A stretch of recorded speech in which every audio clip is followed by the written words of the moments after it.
From the Movement to the Masses. 2025. CPI Convention Journal. Published August 31st, 2025 by Zachary Newell. This summer, yours truly took a road trip from Minneapolis to Chicago for the Great Unity Convention of the Center for Political Innovation, CPI, on the 12th of July, 2025 to show my support for the organization, its opposition to globalism and imperialism, and its advocacy for domestic and international peace. I didn't speak on stage, but I waved an American flag, confident that it matched my shirt. As a sociopolitical education project and community dedicated to advancing an optimistic, pro-growth, anti-imperialist vision, CPI emphasizes what people can achieve collectively, advocating for development, collaboration, and the use of resources for the common good. Together, because it's definitely something I'd sign off on, we propose a 4-point plan to rescue America. First, mass mobilization to rebuild the nation's infrastructure and educational institutions, employing millions at union wages and revamping universities, while coordinating national resources through a detailed 5-year plan. Second, public ownership of natural resources, arguing that profits from oil, gas, coal, and timber should serve the people rather than enrich corporations and Wall Street monopolists. Third, public control of banking, replacing profit-driven lending with a network of national, state, and local banks to direct credit toward long-term growth, while also calling for a debt jubilee to end economic stagnation. Fourth, adopting of an economic Bill of Rights, echoing FDR's vision of guaranteeing jobs, housing, education, and health care for all. CPI concludes that America's economic crisis stems from a system that enriches monopolies and bankers at the expense of communities, fosters poverty amidst abundance, and risks global war. Rejecting the ruling elite's vision of degrowth, CPI calls for a government of action that empowers working families, unleashes human creativity, and ensures prosperity and abundance for everyone, as Caleb Maupin, the ideological leader of CPI, whom longtime readers will surely recall, made clear in his opening speech. Maupin began with philosophical references from Confucianism, Karl Marx, and biblical texts to illustrate humanity's capacity to build a better world free from suffering and oppression. He quoted from the Book of Rites about Confucius's vision of a world shared by all alike, where the elderly, able-bodied, young, widows, orphans, and sick are all properly cared for. He connected this to Marx's vision of a communist society where labor becomes life's prime want, and society operates on the principle, quote, from each according to his ability to each according to his needs. End quote. Maupin noted that Marx's phrase was a biblical allusion to the Book of Acts. He emphasized that throughout human history, there has been an understanding that humanity has the capacity to build a better world free from suffering and oppression. Of course, that contrasts with the reality we face today, in which Maupin describes that human progress has been held back by, quote, a small group of bankers and billionaires in Wall Street and in London, end quote, who maintain their power by, quote, keeping the world poor and sowing chaos and instability, end quote. He references various terms for this system, including the English system, used by Henry Charles Carey, advisor to Abraham Lincoln, imperialism, the highest stage of capitalism, Vladimir Lenin's term, and contemporary Russian and Chinese discussions of geopolitics and civilizations of the land and empires of the sea. Maupin identifies this system as the main barrier to human progress, preventing humanity from building a better world. For that reason, Maupin tells us, CPI has dedicated itself, quote, to trying to build a movement here in the United States to oppose globalism-imperialism. We need a government of action to fight for working families, end quote, arguing that the only viable future for the U.S. requires it join the new economy rising around the world through initiatives like BRICS, the Belt and Road Initiative, and the Eurasian Economic Union. That, of course, conflicts the country's current trajectory of stoking international conflicts while its domestic infrastructure crumbles. despite widespread understanding across domestic political divides that American leadership isn't working in the interests of ordinary people. Maupin goes on to detail the many activities CPI has undertaken over the past year, including publishing a book about Kamala Harris that was briefly banned by Amazon, distributing literature at the Democratic National Convention, launching Operation PeaceMAGA to emphasize anti-war themes during Trump's campaign, sponsoring the Rage Against the War Machine 2 protest, supporting the Uhuru movement in Florida during their legal battles, and demonstrating in solidarity with Palestinians, with the Houthis of Yemen, and with Burkina Faso's leader Ibrahim Traoré, whom he praises as a prime example of pro-growth leadership, of the innovationism for which CPI exists to advocate. Additionally, he stresses the importance of rejecting political violence, arguing that, quote, if there's one thing that will prevent a real mass movement, bringing the country together, it'll be violence and killing. End quote. He references historical examples from Italy in the 1970s and 80s, and from Jamaica in the 1980s, where political violence led to demoralization and prevented positive change, and suggests that the, quote, celebration and glorification of political violence we're seeing all across social media is not accidental, but rather an operation to demoralize, to make the population weary. End quote. For that reason, Maupin criticizes the Party for Socialism and Liberation, PSL, which planned a demonstration during Trump's second inauguration that could have facilitated another bloodbath in Washington, D.C., to match that from his first inauguration in 2017. But CPI put out a press release, and Maupin appeared on George Galloway's Mother of All talk shows, calling on the PSL to cancel the demonstration, and suggesting that their efforts contributed to the fact that there was no bloodbath during the inauguration. Naturally, such political violence would only work against any efforts to build a mass movement of people working together in communities, building solidarity and taking real action. In the interest of such, Maupin emphasizes that podcasts don't cut it, and stresses the importance of people who, quote, rely on each other and can work together, can learn together, can be patient with each other, and can get things done, wisely observing that sometimes the people who agree with you can be completely useless, while sometimes people you might not agree with, but you have some common ground around, they can be the most helpful and important people. End quote. Accordingly, he tells us, CPI plans to establish a building and organizing center here in the Chicago area to organize in communities and build, quote, the anti-imperialist network that is definitely needed to get the United States into the new economy, end quote, before yielding the stage for an awards ceremony to honor Kabula Mutombo of the Uhuru movement for defending civil liberties in U.S. courts, Libertarian Party Chair Angela McArdle for her leadership in anti-war protests, Reverend Milhan Stevens of the Boston Family Church for his advocacy of Korean reunification. Mutombo received the award in honor of the African People's Socialist Party and the Uhuru movement. It leads for its proud resistance to FBI raids and to the political prosecution of the Uhuru Three, Omali Yeshitela, Penny Hess, and Jesse Neville, under the Foreign Agents Registration Act. Introducing him, CPI member John McCarthy, himself a recipient of a Voice of Resistance Award, or his consistent advocacy for the Uhuru 3 case since the FBI raids in July 2022, provides, at extensive details about the case against the Uhuru 3, explaining that Chairman Omali Yeshitela was charged as a Russian agent for giving speeches about black liberation and reparations, and for having connections with the Russian political organizations.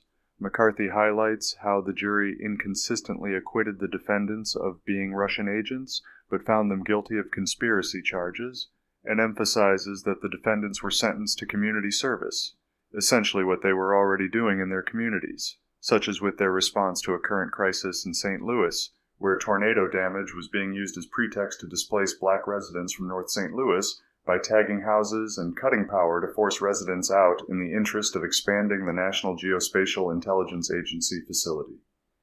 The Uhuru movement organized community efforts to repair homes and resist the residents' displacement. Taking the stage to accept the award, Kabula Mutombo describes the FBI raids that occurred 3 years prior, when SWAT teams and armored vehicles broke into their homes at 5:47 a.m., pointing rifles at children and seizing laptops and archives. He explains they were targeted for saying, quote, "The U.S. is an imperialist power, that Africa deserves reparations, that African people charge the U.S. with genocide," end quote, and details the lack of evidence in the government's case, noting that their own FBI agent admitted there was zero evidence that anyone in the Uhuru movement took any orders from Russia. Mutombo also describes the movement's response to the charges, including door-to-door organizing, flyer distribution, and 1,600 letters written to the court in support of the Uhuru Three. He emphasizes that the jury found them not guilty on the main charge before connecting their struggle to other global issues, telling us that, quote, "The same FBI targeting us raids Palestinian organizers. The same State Department funding exploitation of Congo and the rest of the colonized peoples of the world. The same system that jails Julian Assange tries to silence us all. But when we fight, we win. When we fight, Haiti rises. When we organize, Congo resists. When we win, the empire trembles." End quote. Accordingly, the Uhuru movement's legal victory was important not just for the defendants, but for protecting free speech rights for all Americans who oppose war and advocate international cooperation, among whom stands Angela McArdle, the Libertarian Party chair who received the next award.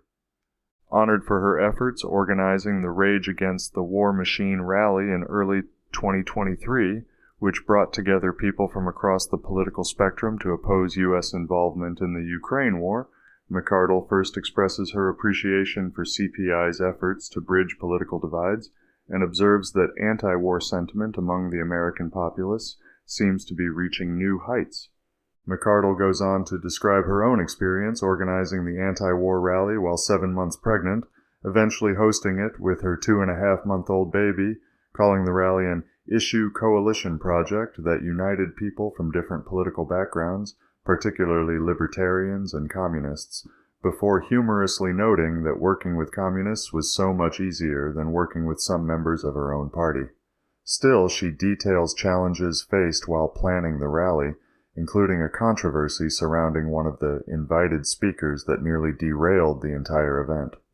But despite social media conflicts and threats of counter-protests, they managed to overcome these obstacles and host what she describes as a wildly successful event that changed public perception of the war in Ukraine. She also shares lessons learned from working with the political left, particularly praising their discipline, long-term planning, and ability to maintain focus on goals. McArdle advises all those committed to political organizing that they maintain cheerfulness and activism work despite dealing with serious issues like war, noting that the pleasant working environment with passionate volunteers gave her energy to continue with difficult work. Only with such dedication, of course, can she celebrate victories like President Trump, fulfilling the promise he made to her to pardon Ross Ulbricht. Using Star Wars as a metaphor, McArdle also discusses the importance of intergenerational knowledge transfer and leadership succession. She criticized the boomer generation, specifically mentioning Nancy Pelosi for hoarding power rather than mentoring younger leaders, and emphasizes that older anti-war activists need to pass their knowledge to younger generations to maintain a strong movement. Because peace begins at home, she reminds us that unity not just across generations, but between left and right political factions is crucial, referencing again how the Rage Against the War Machine event fostered unexpected connections between people with different political views, and promises to use her relationship with the Department of Justice to advocate that it drop its opposition to the Uhuru Three's appeal during her next visit to Washington, D.C. The next award went to Reverend Milhan Stevens, who humbly accepts it on behalf of the Family Federation and acknowledges his colleagues from the Universal Peace Federation, before expressing appreciation for CPI's fearlessness in stepping outside comfort zones and its approach to peace building, particularly in nudging the boulder of destructive change just enough to shift its course away from our families, loved ones, and as much of humanity as one can preserve, rather than trying fruitlessly to stop it altogether. He defines peace as the constant pursuit of harmonizing our differences, rather than simply the absence of conflict, and quotes 1 Corinthians chapter 12, verse 25 through 26, about unity in shared suffering and rejoicing. Stevens goes on to explain that he's participating despite his busy travel schedule because he feels called to create a peaceful world for children. He quotes Malachi chapter 4, verse 5 through 6, about turning the hearts of parents to children and vice versa to avoid destruction, thereby emphasizing the urgency of peace work in the age of artificial intelligence, arguing that we need to teach empathy and goodness rather than just intelligence, before identifying apathy, ignorance, and lethargy as key obstacles to peace. Regarding specific peace initiatives, Stevens describes a trio of proposals from the Reverend Dr. Sun Myung Moon. First, an ambitious tunnel spanning the Bering Strait to physically link Alaska and Russia, a project dating back to proposals from the late 19th century and modernized by advocates like Moon as part of a global peace highway. Second, the creation of a transboundary peace and nature park in Korea's demilitarized zone, an ecologically rich region long untouched by human development, to both preserve its biodiversity and memorializing those fallen on both sides in the Korean War. Third, promoting cross-cultural marriages between people from historically adversarial nations as a grassroots means of bridging divides and fostering peace, underscoring how human-level connections are essential to healing geopolitical rifts. Clearly, this last proposal carries particular meaning for Stevens, who shares his personal connection to cross-cultural marriage.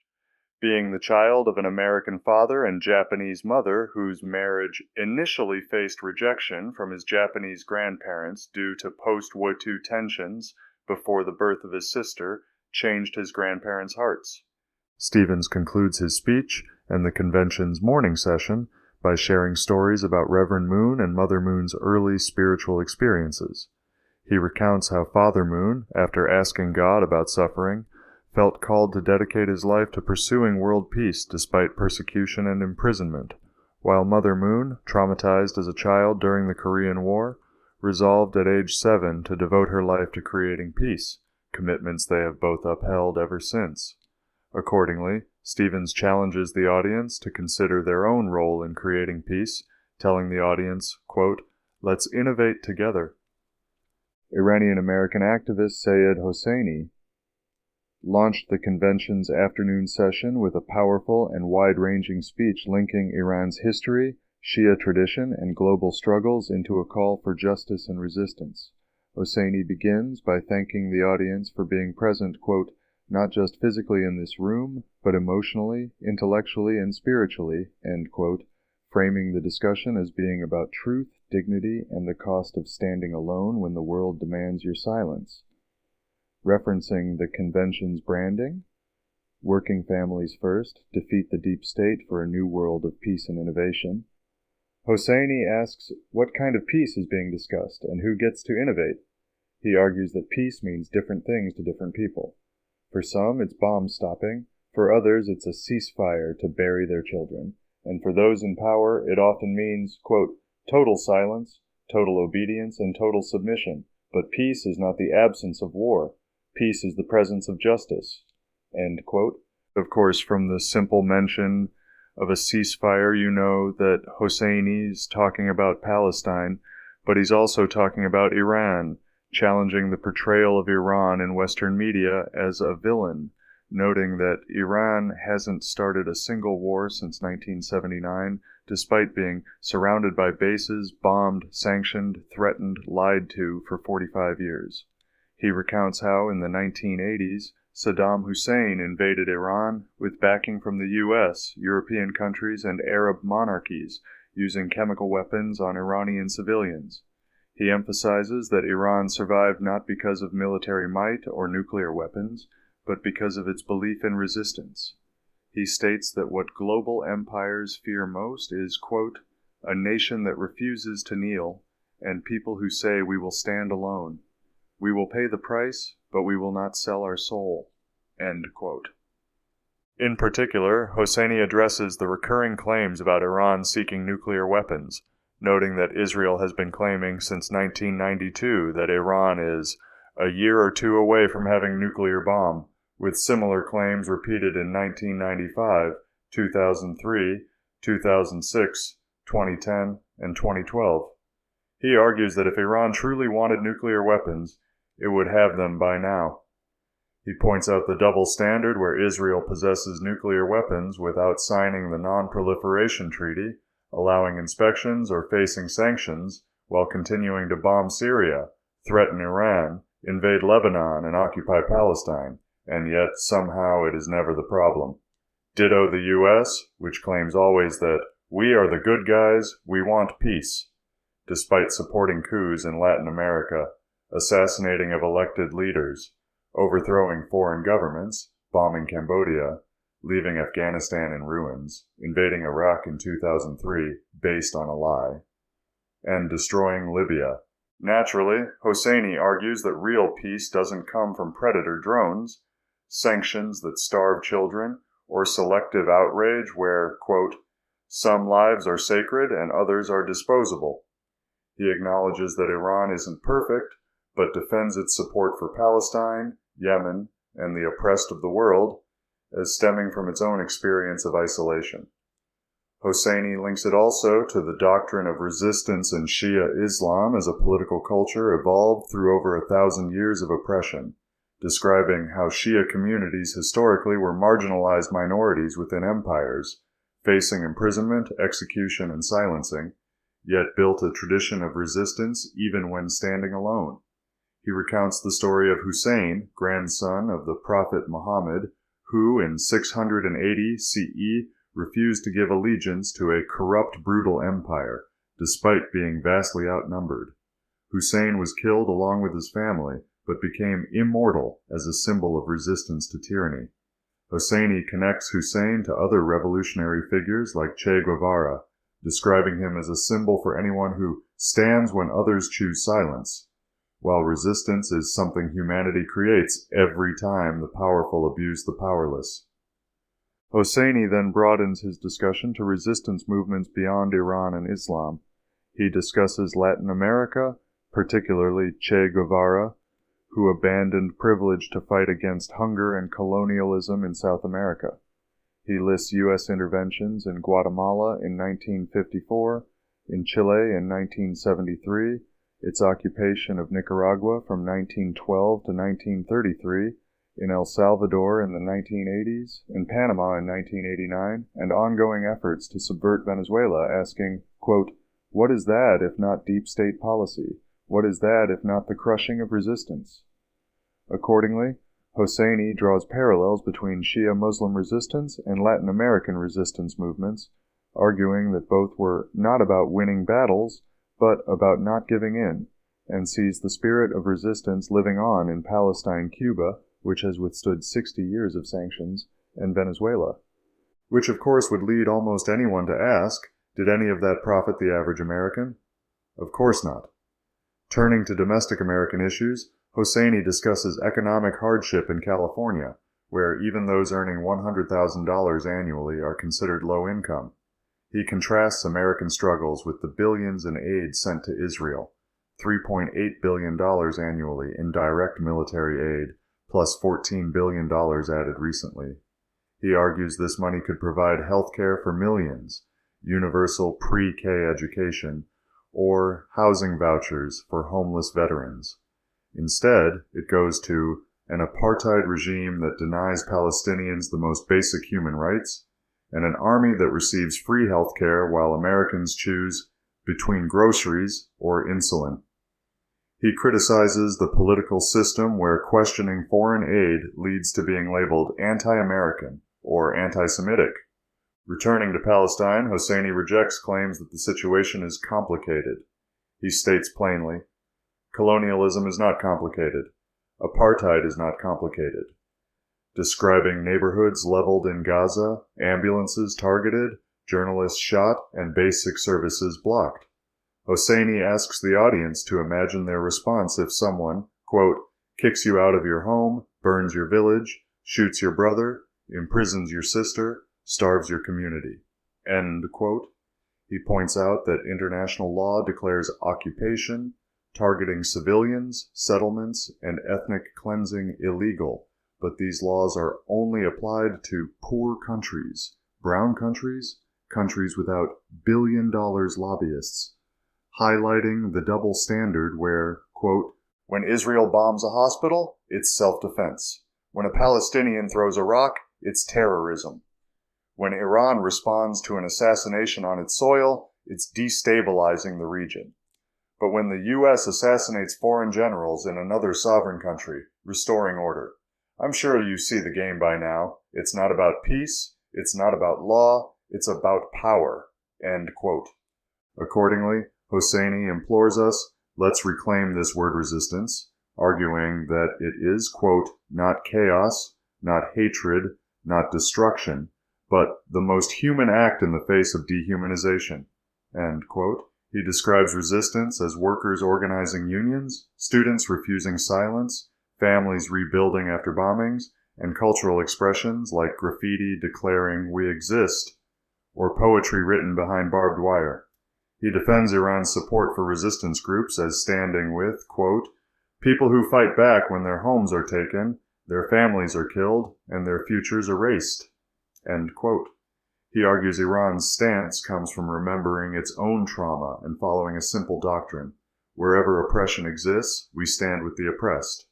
In his conclusion, Hosseini argues that the greatest innovation needed today is moral clarity, the courage to declare, quote, the system is broken, this empire is killing, this silence is violence, end quote. He connects struggles across locations. From Karbala to Gaza to Chicago to Caracas to Tehran, we're all facing the same machine. He identifies the victims of current policies. Palestinian mothers watching sons die, Iranian children unable to get medication due to sanctions, Yemeni fathers burying families after airstrikes, American nurses unable to afford insulin, teachers working second jobs, black families in Flint with poisoned water, and native elders without accessible health care. Therefore, Hosseini calls on the audience to speak now, stand now, resist now for Palestine and all oppressed peoples, concluding that resistance is not radical, silence is. Next up came CPI member Noah Schenck, whose speech focused on the Houthi movement in Yemen and his outreach efforts following the October 7, 2023 events and the Houthis' blockade of Israeli and American ships in the Red Sea, describing how he distributed thousands of books about the Houthis at mosques and pro-Palestine rallies, carrying boxes containing 500 books each. Schenck shares that while some people were suspicious or hostile, many eagerly took the books, particularly at a Shia mosque where older members from Iran and Pakistan grabbed copies despite his attempts to be respectful during prayer time. Nonetheless, he criticizes superficial online support for the Houthis, arguing that genuine political positions should come from understanding rather than antagonism, and expresses disappointment with Americans who celebrate potential violence against American servicemen, arguing that people should weep for American servicemen dying for Israel's unjust war. Schenck suggests this reflects a broader cultural problem where people adopt political positions not out of genuine belief but to antagonize others they dislike, comparing it to people who claim to be evangelical Christians but can't explain Jesus' teachings. Providing background, Schenck unpacks Yemen's deep poverty. Citing the CIA World Factbook, he states that 25% of Yemen's population lacks proper access to food and nearly 30% is completely illiterate. Schenck argues that Yemen's poverty persists despite its natural resource wealth because of imperialism or globalism, where powerful countries and corporations intentionally underdevelop nations to create captive markets, forcing Yemen to sell crude oil cheaply to Saudi Arabia and buy back refined products at inflated prices. Explaining Yemen's internal divisions, noting that many Middle Eastern borders were artificially drawn by the British after World War I, Schenck describes how southern Yemen was once a separate country and the only Soviet-style socialist nation in the Middle East, while northern Yemen is predominantly Zaidi Shia, a branch of Islam that Schenck characterizes as a compromise between Shia and Sunni. while most Shia Muslims are Twelvers, who recognize 12 imams after Prophet Muhammad. Zaidi Shia only recognize 5 imams, up to Imam Zayd, who was killed leading an uprising against corrupt rulers and whose body was desecrated as a warning to others. Schenck then introduces the Houthis as an anti-austerity, self-determination movement founded by Hussein al-Houthi, who launched the Young Believers in 1992 to educate impoverished children and promote self-sufficiency. Schenck quotes from Hussein al-Houthi's sermons about the importance of self-sufficiency and cultivation as a means to independence, arguing that the education programs weren't brainwashing, but efforts to help people self-actualize, and compares the Houthis' opposition to agricultural policies to Dutch farmers' protests and Mexican farmers' struggles under NAFTA. He next recounts how the U.S.-backed Yemeni government became increasingly intolerant of the Houthis after they opposed the Iraq War and criticized the Bush administration's war on terror rhetoric. Following a meeting with then Secretary of State Colin Powell, Yemeni then-President Saleh placed a $55,000 bounty on Hussein al-Houthi's head. Before his death, Hussein survived a bombing that killed 12 of his followers and gave a final sermon predicting that the Houthis would eventually be the only people with the courage to stand up for Palestinians. After Hussein's death, his followers embraced the name Houthi, previously used as a slur, as a badge of honor. As Schenck explains, the now proud Houthis proved the courage that their founder predicted long before their blockade of the Red Sea in response to Israel's genocide in Gaza began in 2023. During the 2010 Arab Spring, which Schenck characterizes as U.S.-backed chaos, the Houthis acted as bodyguards protecting protesters against then-President Saleh's forces. He explains that they built a progressive coalition of various groups opposed to austerity and imperialism, including Zaidi Shias, communists from southern Yemen, and even a feminist group led by Layla al-Attar. In 2015, this coalition successfully ousted Saleh and seized the presidential palace, with popular support galvanized by the government's decision to cut fuel subsidies under pressure from the International Monetary Fund, IMF, and the World Bank. In what seems to me an inspired connection to draw, Schenck links the Houthis to American historical figures and movements. He notes their support for the right to bear arms and their logo featuring a rifle and a shaft of grain symbolizing economic prosperity, and accordingly compares the Houthis' charitable work and education programs to the Black Panthers' free breakfast program, their blockade of the Red Sea to the Boston Tea Party, and their religious zeal to abolitionist John Brown. Schenck reads from John Brown's speech before his execution for leading a slave revolt and urges the audience to see themselves in the Houthi movement, which to him embodies the real America that yearns for justice and a better tomorrow. Continuing the afternoon session, Gavin Lockhart, another CPI member, next took the stage.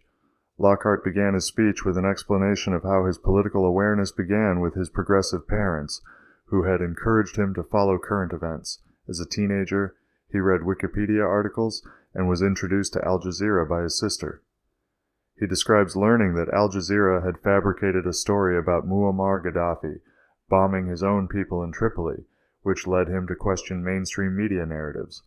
After calling Libya from the 1970s through 2010 Africa's most prosperous democracy, with free healthcare, education, startup funding for young couples and farmers, and the continent's largest clean water pipeline project, Lockhart details how Libya was destroyed in 2011, when anti-government riots escalated into an armed uprising, followed by NATO intervention that led to Gaddafi's death and the country's destruction.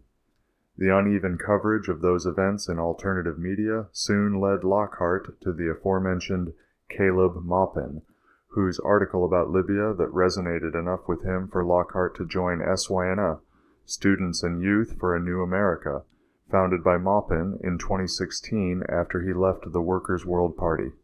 Lockhart notes that SYNA received criticism from leftists for being patriotic, but emphasized that CPI believes in reclaiming patriotism because, quote, "we love our country and want to see it become better for everyone," end quote. During college, Lockhart tells us, he became a Christian and takes pains to address the perceived incompatibility between Christianity and socialism. He cites Martin Luther King, Jr. as an example of a Christian socialist and shares his experience of having been nonetheless expelled from his local DSA, Democratic Socialists of America, chapter because of his Christian beliefs.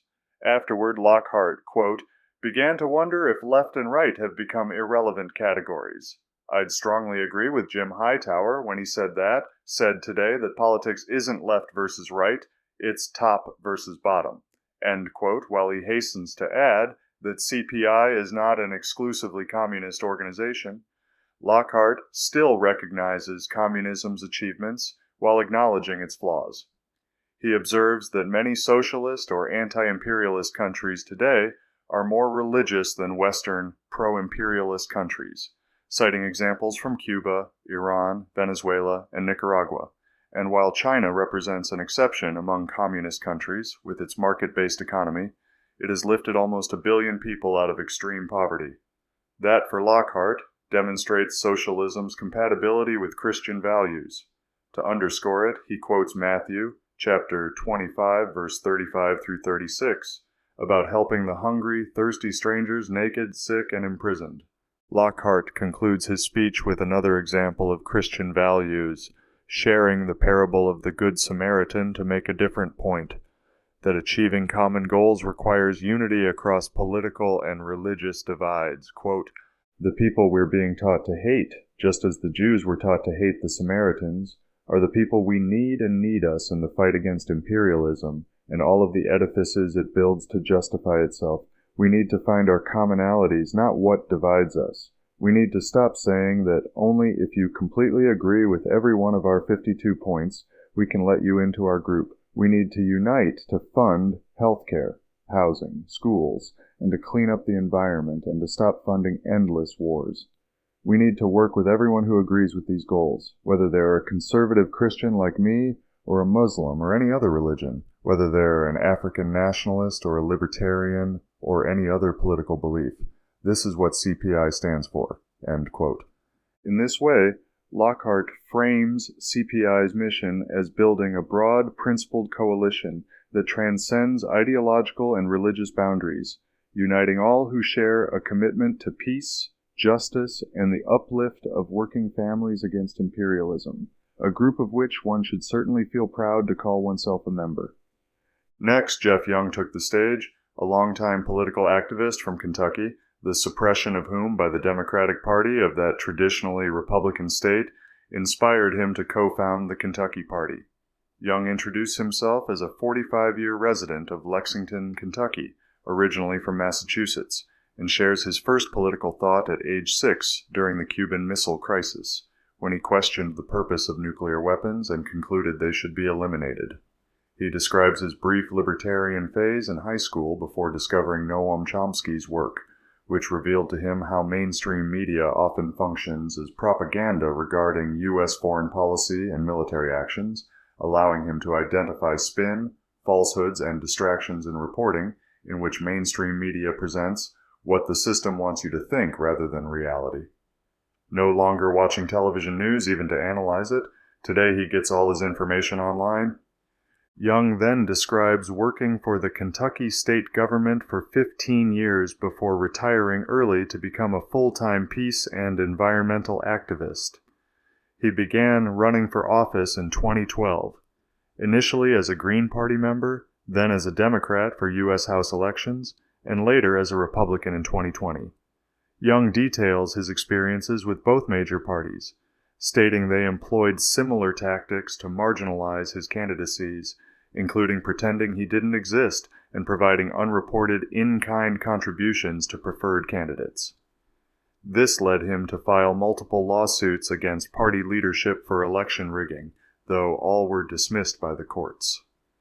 He describes the pattern of dismissals from circuit courts through the U.S. Supreme Court, with judges consistently ruling that he failed to state a claim upon which relief can be granted, without substantive analysis.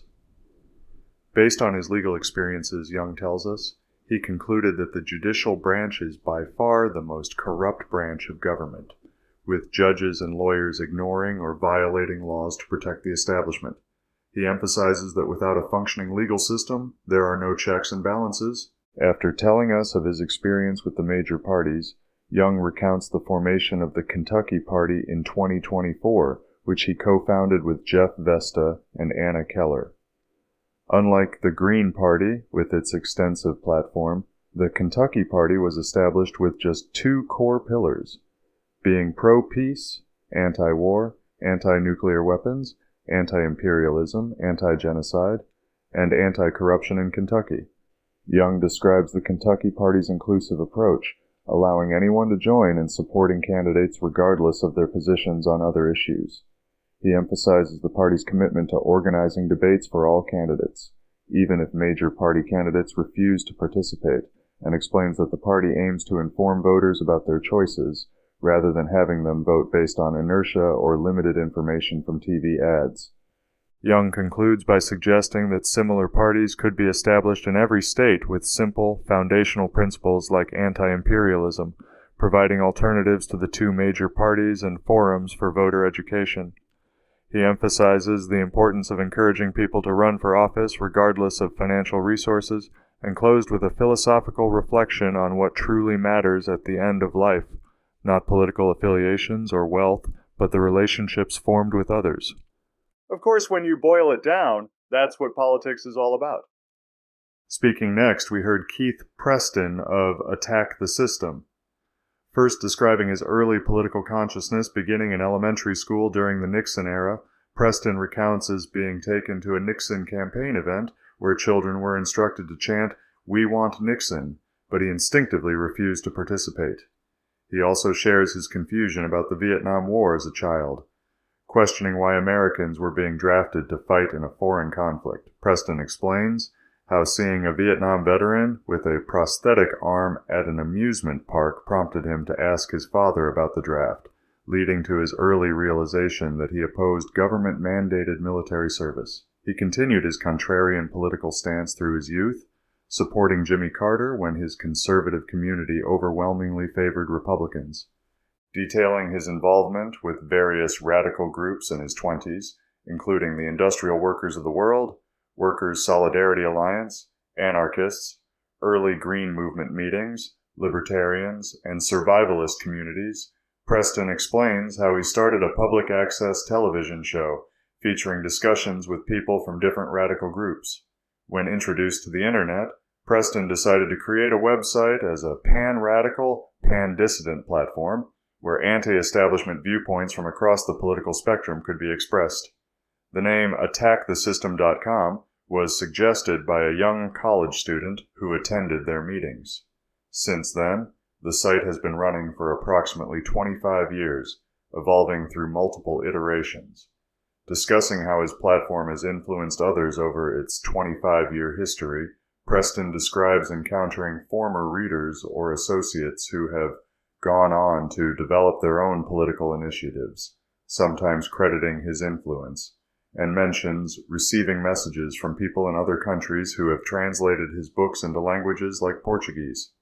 Throughout his life, he tells us, he has witnessed a significant political psychic sea change, with more people becoming aware of issues like American imperialism, citing the example of increased awareness about the Palestinian struggle, and noting that, when he first became a supporter in 1988 after meeting a Palestinian refugee from Lebanon, most Americans had little understanding of the conflict, far less than the populace today. This leads Preston to draw comparisons between the 19th century and today. He describes the 19th century as a time of rapid change when pre-modernity really started to fade away, and modernity began to develop. He sees parallels in how industrial capitalism rose then, and digital capitalism is rising now, with the imperial center simply moving from London to Washington. Preston notes both positive developments, like medical advancements, and negative ones, class polarization, wealth disparities, social dislocations, just as the 19th century saw the emergence of alternative social visions, utopian socialists, Marxists, anarchists, Today we're witnessing various niche radical cultures with overlapping critiques. Next, Preston analyzes divisions within the American ruling class, identifying three main factions: the liberal Northeastern establishment, the Rockefeller-Malthusian wing, the Sun Belt wing, national industrial bourgeoisie manufacturing class, and what he calls new capital, tech oligarchs, hedge funds, financial entities like BlackRock. He discusses how many tech oligarchs and financial entities have shifted from supporting Democrats to backing Republicans and Trump. Preston suggests that some tech oligarchs have tried to co-opt the MAGA movement for their own ends, citing figures like Peter Thiel and his connection to neo-reactionary thinker Curtis Yarvin. He also notes how Zionist plutocrats have lurched rightward since the Gaza conflict began, as many on the left embraced the Palestinian cause, but simultaneously, Preston observes with concern that the U.S. has been drifting into a 19th century model class system, with the negative impacts of neoliberalism and globalization, referencing Ross Perot's warnings about NAFTA creating a sucking sound of jobs leaving the country. Preston shares personal experiences with infrastructure failure, including water outages in his city, and warns us that the United States is falling apart, not only economically, but also in terms of its political culture.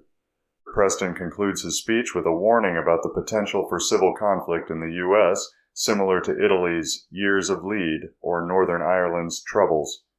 He points to recent political violence, including this summer's murder of state legislators in Minnesota and assassination attempts against Donald Trump, as warning signs. Preston discusses how different ruling class factions are trying to tighten their own grip through measures like weaponizing law enforcement agencies, which he sees as the kind of stuff that can be a prelude to civil war.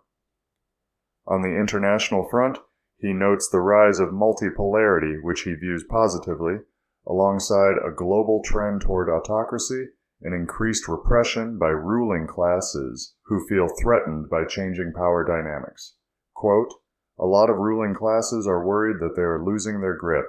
You know, when a ruling class starts to escalate repression, that shows they're scared," end quote, which altogether underscores the importance of innovating the political message that can consolidate the masses into a united bloc.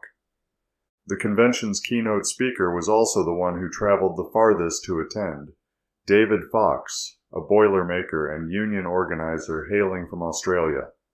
In his introduction, Fox explains how he learned about class politics from fellow workers on the shop floor, including Boilermakers, painters, doctors, and electricians. They taught him fundamental principles. Workers have no common interests with employers, and workers must stick together to achieve anything.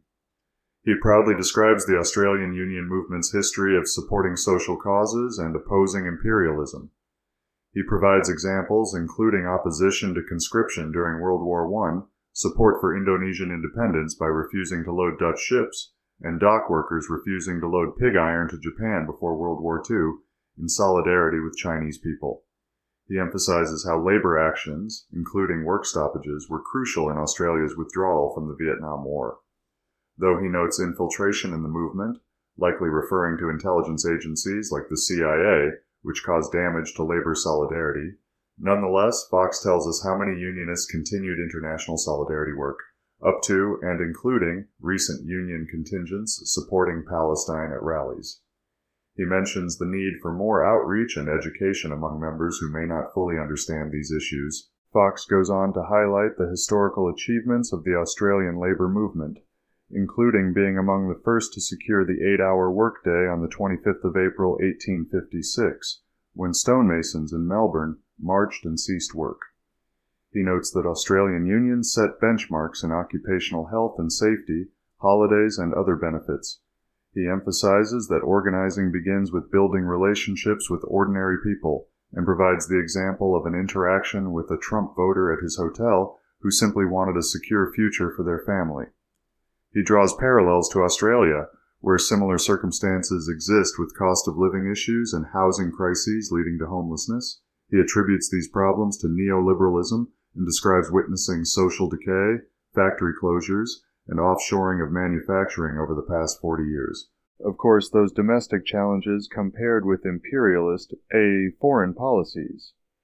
Turning to Australia's partnership with the U.S., Fox criticizes Australia's commitment to the AUKUS Security Pact, particularly the $368 billion submarine project. He expresses doubt that Australia will ever see these submarines and explains that the agreement allows the U.S. to take the submarines if war breaks out, noting even former Australian Prime Minister Paul Keating condemned the current government for this agreement, despite the Labour Party being in power. But Australia's foreign policy has been shackled to U.S. foreign policy, making Australia a potential target in conflicts.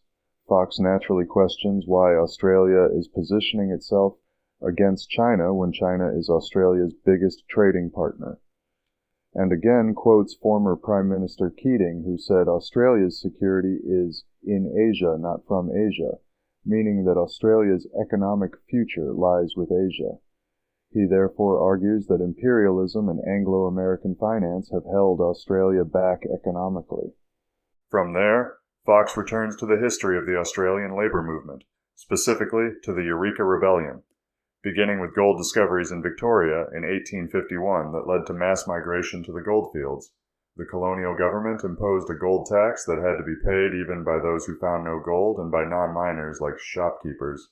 This led to monster meetings of protest, culminating in the unfurling of the Eureka flag on Bakery Hill on the 11th of November 1854 as an act of defiance against colonial authorities. Then, on the 3rd of December 1854, government forces attacked the miners' stockade in what became a massacre. Despite the defeat, British authorities feared a full revolution and made concessions, including universal male suffrage. This led to the formation of proper parliaments and fostered the development of the Union movement. The Eureka flag became a symbol carried in many subsequent Union struggles and represents Australia's path toward independence.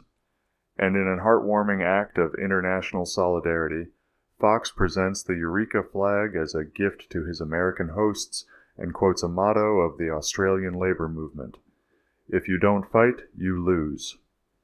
In exchange, he receives a "Don't Tread on Me" flag in return, underscoring the global scope of popular struggles. Leaving Chicago, I felt less like I'd attended a conference and more like I'd witnessed a blueprint take shape, one for a movement that rejects managed decline, refuses sectarian litmus tests, and insists that peace is made by rebuilding what's broken, at home and abroad. From Maupin's call for a government of action, to Mutombo's defense of civil liberties, to McArdle's coalition building, to Stevens's family-first vision of peace, to Hosseini's demand for moral clarity, to Schenk's reminder to understand before we endorse, to Lockhart's Good Samaritan politics, to Young's third-party pragmatism, to Preston's warning against reactionary political drift and Fox's gospel of labor solidarity, the message was the same: don't agonize, organize. That means choosing bridges over purity tests, debates over smear campaigns, labor over lobbyists, and material improvements over performative posturing. It means saying no to political violence and yes to organizing centers, cross-movement cooperation, and economic projects that lift working families. It means remembering that peace isn't the pause between wars, but the presence of justice, paychecks, housing, healthcare, education, and dignity. I went to wave a flag that matched my shirt. I left determined to match my life to my politics. The work begins now.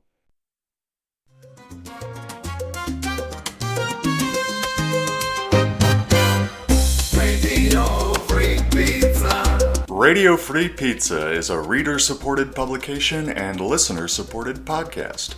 To see all our work, visit www.radiofreepizza.com or search for Radio Free Pizza on all your favorite social media and podcast platforms. You might even find a button to click that says subscribe. And if you're really lucky, it will let you leave a review. Otherwise, just share a link with your friends or on social media. Thanks for your support. Radio